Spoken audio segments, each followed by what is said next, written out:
বর্তমানে সোশ্যাল মিডিয়াতে বেশ কয়েক টাইপের ফটো ট্রেন্ডিং চলছে। সবাই এই টাইপের ফটোগুলো বানিয়ে ভাইরাল হচ্ছে। তো এই টাইপের ফটো কিভাবে বানাতে হয় সেটা আমি আগের ভিডিওতে দেখিয়ে দিয়েছি, এবং সেই ফটোটাকে আপনি কিভাবে ভিডিওতে কনভার্ট করবেন সেটাও দেখিয়ে দিয়েছি। চাইলে আপনারা ভিডিওটা দেখে নিতে পারেন। আজকের ভিডিওতে আমি আপনাদের এই টাইপের এবং এই ধরনের ফটোগুলো কিভাবে বানাবেন সেই প্রসেসটা দেখিয়ে দেব। তো চলুন আজকের এই ভিডিওর মাধ্যমে দেখে নেওয়া যাক। তো এই ধরনের ফটো বানানোর জন্য সবার প্রথমে আমরা ক্রোম অ্যাপ্লিকেশনটা ওপেন করে নেব। ওপেন করে নেওয়ার পর এখানে সার্চে ট্যাপ করব। এখানে গুগল জেমিনাই লিখে সার্চ করে নেব। এটা সার্চ করে নিলেই এরকম একটা ইন্টারফেস শো করবে। এখানে প্রথমে যে সাইটটা দেখা যাচ্ছে গুগল জেমিনাইয়ের, সেখানে আমরা ট্যাপ করে দেব।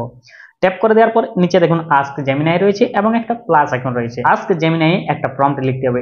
যত টাইপের আপনি ফটো বানাবেন সেই আলাদা আলাদা প্রম্পট কিন্তু আপনাকে এখানে লিখতে হবে। আমি এক টাইপের প্রম্পট লিখে আপনাদের দেখিয়ে দিচ্ছি ফটোটা কিভাবে বানাবেন, এবং সেম প্রসেসে আপনারা অন্য টাইপের ফটোগুলো বানাতে পারবেন, শুধুমাত্র প্রম্পট গুলো চেঞ্জ করে দেবেন। প্রম্পট গুলো আমি ডেসক্রিপশন বক্সে দিয়ে দেবো, সেখান থেকে আপনারা কপি করে নেবেন। তো চলুন কি করবেন, প্রথমে আস্ক জেমিনাই ট্যাপ করবেন, এখানে প্রম্পটটা লিখে নেবেন। আমি চলুন লিখে নিচ্ছি। এই যে প্রম্পটটা লিখে নিয়েছি, এরপর দেখুন এখানে আমার নাম লেখা আছে, ঠিক আছে। তো এখানে আমার নামের জায়গায় আপনার নামটা দিয়ে দিবেন, এবং এখানে দেখুন ফেসবুক @ করে আমার নামটা লেখা আছে, এখানে আপনার নামটা দিয়ে দেবেন। এই দুটো আপনাকে চেঞ্জ করে নিতে হবে, ঠিক আছে।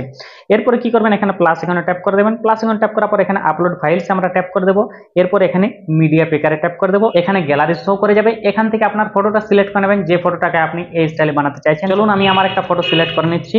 এই যে আমি আমার একটা ফটো সিলেক্ট করে নিয়েছি, কিছু সময় টাইম নেবে আপলোড হতে, জাস্ট কয়েক সেকেন্ড। এই যে আপলোড হয়ে গেল। এরপর দেখুন ডান দিকে একটা তীর চিহ্ন দেখা যাচ্ছে, সেখানে ট্যাপ করে দেবেন।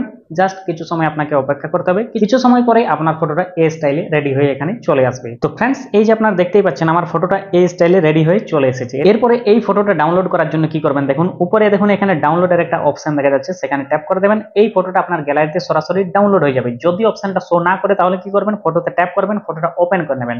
এরপর ফটোর উপরে লং প্রেস করে রাখবেন, এবং এখানে দেখুন ডাউনলোড ইমেজ বলে একটা অপশন চলে আসবে। এখানে ট্যাপ করে আপনি এই ফটোটা আপনার গ্যালারিতে ডাউনলোড করে নিতে পারবেন।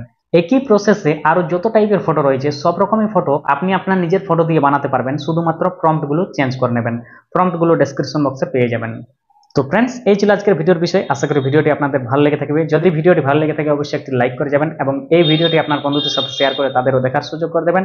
তো চলুন বন্ধুরা, আজকের ভিডিও এই পর্যন্ত। দেখা হচ্ছে পরবর্তী নতুন ইন্টারেস্টিং ভিডিওর সাথে। ততক্ষণ সবাই ভালো থাকবেন, সুস্থ থাকবেন। ধন্যবাদ।